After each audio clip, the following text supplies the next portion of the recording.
Olá, olá. Vamos saber o que é o tal do embrulho misterioso? É o capítulo 52. Foi o caso que alguns dias depois, indo eu a Botafogo, tropecei num embrulho que estava na praia. Não digo bem, houve menos tropeção que pontapé. Vendo um embrulho, não grande, mas limpo e corretamente feito, atado com um barbante rijo, uma coisa que parecia alguma coisa, lembrou-me bater-lhe com o pé, assim por experiência, e bati, e o embrulho resistiu. Relancei os olhos em volta de mim. A praia estava deserta. Ao longe, uns meninos brincavam. Um pescador curava as redes ainda mais longe. Ninguém que pudesse ver a minha ação. Inclinei-me, apanhei o embrulho e segui. Segui, mas não sem receio. Podia ser uma pulha de rapazes. Tive a ideia de devolver o achado à praia, mas apalpei-o e rejeitei a ideia. Um pouco adiante, desandei o caminho e guiei para casa. Vejamos, disse eu ao entrar no gabinete. E hesitei um instante. Creio que por vergonha. Assaltou-me outra vez o receio da pulha. E certo que não havia ali nenhuma testemunha externa. Mas eu tinha dentro de mim mesmo um garoto que havia de assobiar, guinchar, grunhir, patear, apupar, cacarejar, fazer o diabo, se me visse abrir um embrulho e achar dentro uma dúzia de lenços velhos ou 2 dúzias de goiabas podres. Era tarde. A curiosidade estava aguçada, como deve estar a do leitor. Desfiz o embrulho e vi, achei, contei, recontei, nada menos de 5 contos de réis. Nada menos. Talvez uns 10.000 réis mais. 5 contos em boas notas e moedas, tudo asseadinho e arranjadinho, um achado raro. Embrulhei-as de novo. Ao jantar, pareceu-me que um dos moleques falara a outro com os olhos. Ter-me-iam espreitado? Interroguei-os discretamente e concluí que não. Sobre o jantar, fui outra vez ao gabinete. Examinei o dinheiro e ri-me dos meus cuidados maternais a respeito de 5 contos. Eu, que era abastado. Para não pensar mais naquilo, fui de noite à casa do Lobo Neves. Quem estara muito comigo não deixasse de frequentar as recepções da mulher. Lá encontrei o chefe de polícia. Fui-lhe apresentado. Ele lembrou-se logo da carta e da meia dobra que eu lhe remetera alguns dias antes. Aventou o caso. Virgília pareceu saborear o meu procedimento e cada um dos presentes acertou de contar uma anedota análoga que eu ouvi com impaciências de mulher histérica. De noite, no dia seguinte, em toda aquela semana, pensei o menos que pude nos 5 contos. E até confesso que os deixei muito quietinhos na gaveta da secretária. Gostava de falar de todas as coisas, menos de dinheiro, e principalmente de dinheiro achado. Todavia, não era crime achar dinheiro. Era uma felicidade, um bom acaso. Era talvez um lance da providência. Não podia ser outra coisa. Não se perdem 5 contos como se perde um lenço de tabaco.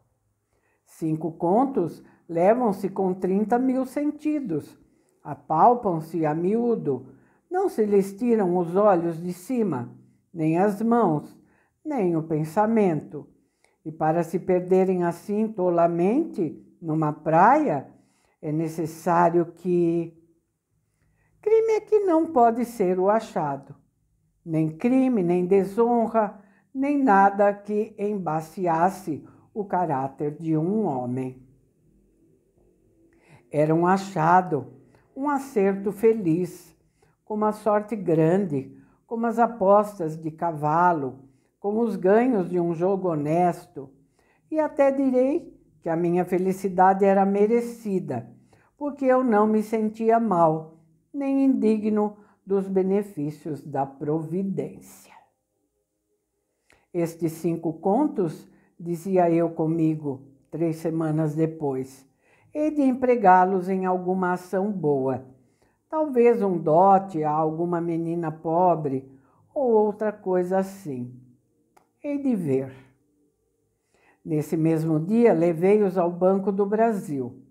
Lá me receberam com muitas e delicadas alusões ao caso da meia-dobra, cuja notícia andava já espalhada entre as pessoas do meu conhecimento. Respondi enfadado que a coisa não valia a pena de tamanho estrondo.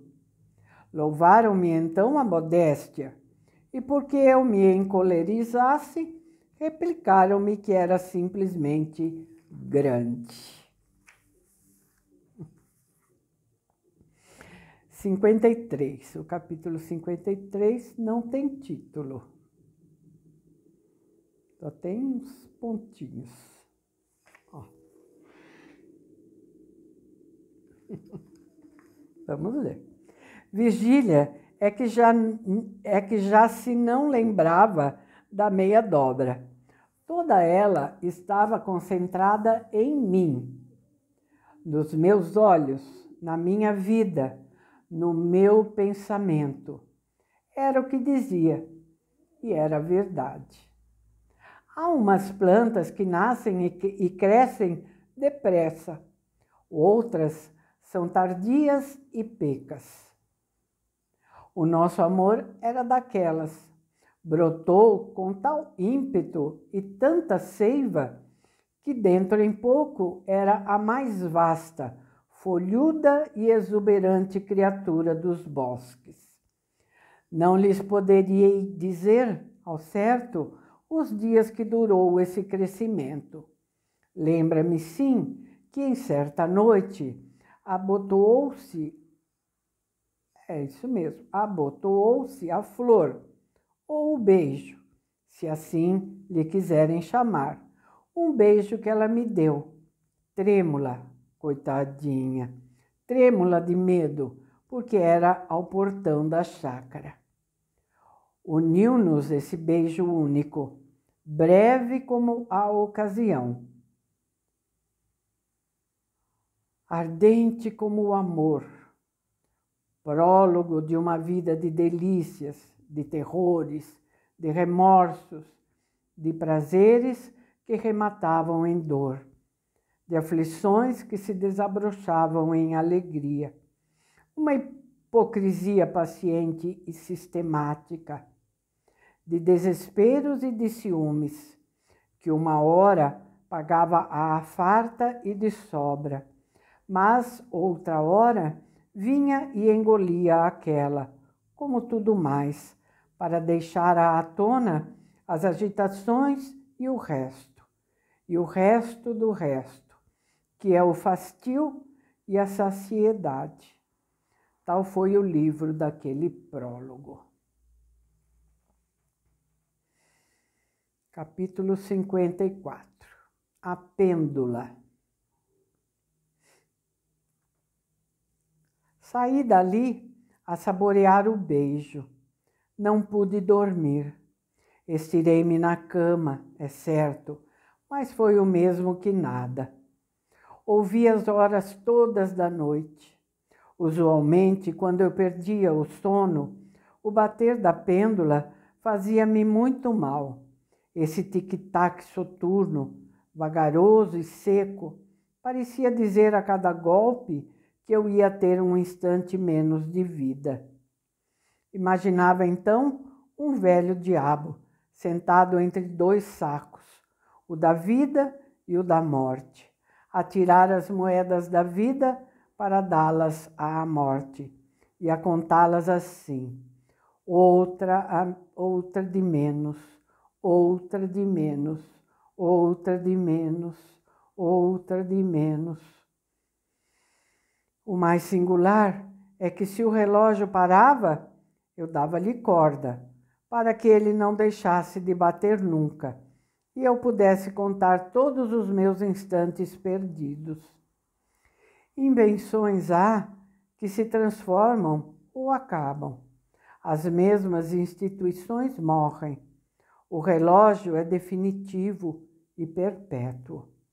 O derradeiro homem, ao despedir-se do sol frio e gasto, há de ter um relógio na algibeira para saber a hora exata em que morre. Naquela noite, não padeci essa triste sensação de enfado, mas outra e deleitosa. As fantasias tumultuavam-me cá dentro, vinham umas sobre outras, à semelhança de devotas que se abarroam para ver o anjo cantor das procissões. Não ouvi os instantes perdidos, mas os minutos ganhados. De certo tempo em diante, não ouvi coisa nenhuma, porque o meu pensamento, ardiloso e traquinas, saltou pela janela fora e bateu as asas na direção da casa de Virgília. Aí achou ao peitoril de uma janela o pensamento de Virgília. Saudaram-se e ficaram de palestra. Nós a rolarmos na cama, talvez com frio, necessitados de repouso, e os dois vadios ali postos a repetirem o velho diálogo de Adão e Eva. Capítulo 55. O velho diálogo de Adão e Eva. Eu preciso mostrar para vocês entenderem. Então, assim, Brás Cubas, ponto de interrogação. Vigília, Brás Cubas, vigília, ponto de exclamação. Brás Cubas, vigília, uma interrogação no meio da frase. Brás Cubas, vigília, Brás Cubas. Opa!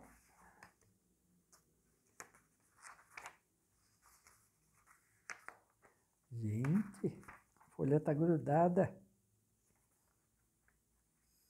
Ah, conseguiu. Esse foi o capítulo 55. Esse diálogo de pensamentos, né? Capítulo 56. O momento oportuno. Mas com a breca, quem me explicará a razão desta diferença? Um dia vimo-nos, tratamos o casamento, desfizemo-lo e separamo-nos a frio, sem dor, porque não houvera paixão nenhuma. Mordeu-me apenas algum despeito e nada mais. Correm anos, torno a vê-la, damos 3 ou 4 giros de valsa e ei-nos a amar um ao outro com delírio. A beleza de Virgília chegara, é certo, a um alto grau de apuro, mas nós éramos substancialmente os mesmos, e eu, à minha parte, não me tornara mais bonito nem mais elegante. Quem me explicará a razão dessa diferença? A razão não podia ser outra senão o momento oportuno. Não era oportuno o primeiro momento, porque se nenhum de nós estava verde para o amor, ambos o estávamos para o nosso amor. Distinção fundamental. Não há amor possível sem a oportunidade dos sujeitos. Esta explicação achei-a eu mesmo, 2 anos depois do beijo. Um dia em que Virgília se me queixava de um pintalegrete que lá ia e tenazmente a galanteava. Que importuno, dizia ela, fazendo uma careta de raiva. Estremeci, fitei-a, vi que a indignação era sincera. Então, ocorreu-me que talvez eu tivesse provocado alguma vez aquela mesma careta, e compreendi logo toda a grandeza da minha evolução. Tinha vindo de importuno a oportuno. 57, chama-se destino. Sim, Senhor, amávamos. Agora que todas as leis sociais no-lo impediam, agora é que nos amávamos deveras. Achávamos-nos jungidos um ao outro, como as 2 almas que o poeta encontrou no purgatório. Di pari come buoi che vanno a giogo. Essa eu preciso traduzir, né? Lado a lado, como os bois sob o jugo. É em italiano, né? O primeiro verso do canto 12 do Purgatório, em A Divina Comédia de Dante Alighieri.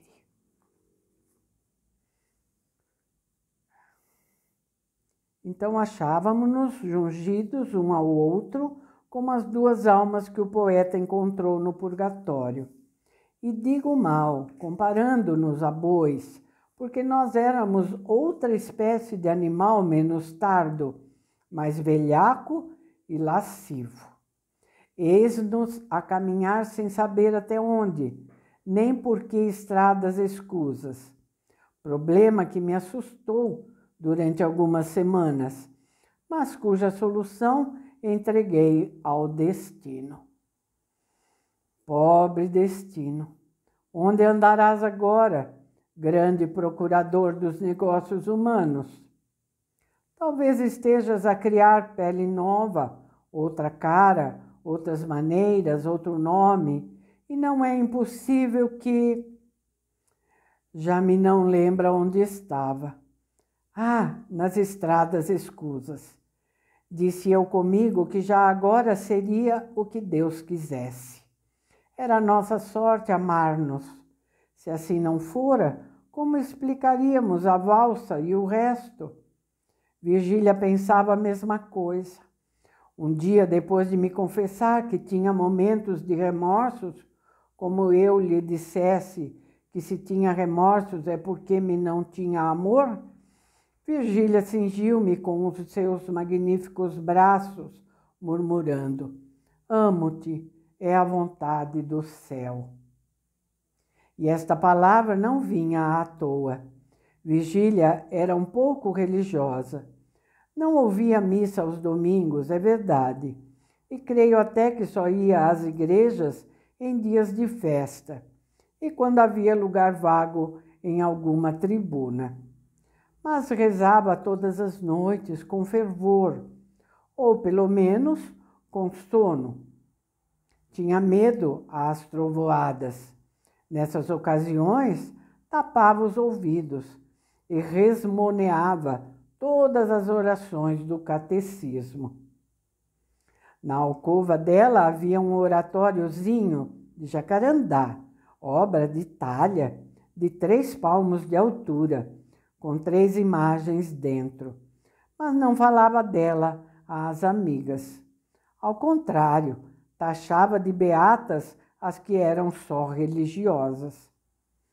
Há algum tempo desconfiei que havia nela certo vexame de crer, e que a sua religião era uma espécie de camisa de flanela, preservativa e clandestina. Mas, evidentemente, era engano meu. Então, é isso. Vamos ficando por aqui. E voltamos no próximo vídeo, tá bom? Muito frio, gente, muito frio. Muito obrigada, tá bom? Pela companhia de vocês. Aquece meu coração. O frio tá aqui fora, mas aqui dentro fica quentinho, tá bom? Tchauzinho, até o próximo vídeo. Muito obrigada, tá bom? Like, like, like.